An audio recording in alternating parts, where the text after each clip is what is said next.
And now, great moments in accidental history. Imagine this. You're asleep in a quiet American town, when suddenly a nuclear bomb falls from the sky. And it's not an enemy attack. It's from your own military. This isn't a movie scene. This actually happened.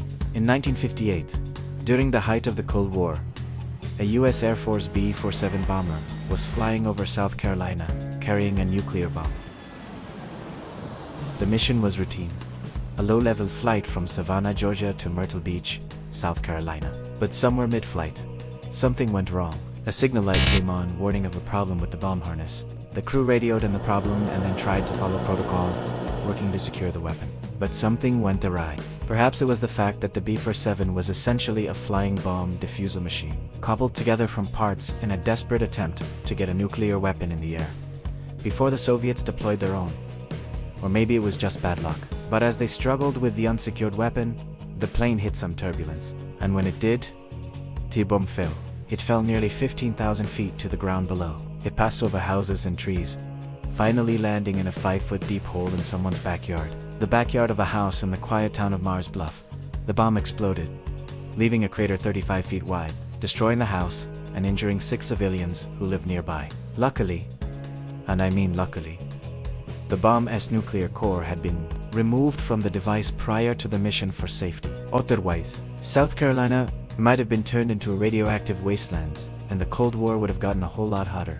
This was just one of several so-called broken arrow incidents, the military term for an accidental event involving nuclear weapons. And it's not the only time America nearly nuked itself. In 2013, a malfunction in the guidance system of a Minuteman III intercontinental ballistic missile slated for the caused it to move off its launch site in Montana and travel 37 miles before being detected.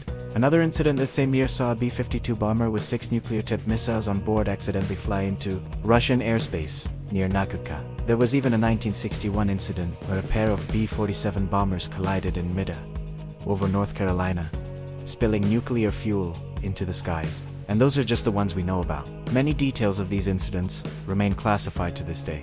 So just how close did we come to nuking ourselves during the Cold War? Well, the declassified reports we do have paint a pretty clear picture. Between 1950 and 1980, there were at least 32 nuclear accidents. Some of them far more serious than others. But all of them highlight the very real dangers of the weapons we've put into the hands of fallible humans. In total, 15 aircraft crashes involving nuclear weapons were recorded over that time period, along with 7 incidents of nuclear weapons being dropped, 5 of which involved B-47 bombers. There were also 6 instances of nuclear weapons or components being lost while being transported, and 3 cases of nuclear weapons being accidentally released from submarines. Just imagine if one of those B-47 bombers had flown into a Soviet air defense zone, or if a Soviet submarine had accidentally fired its nuclear payload, or if a wayward nuclear weapon had fallen into the hands of a foreign government, or worse, a terrorist organization. The outcome of such a disaster is hard to predict, but thankfully, we never found out. I'm the host. Great Moments in Accidental History is brought to you by Accident. If you liked this episode, check out our other series, including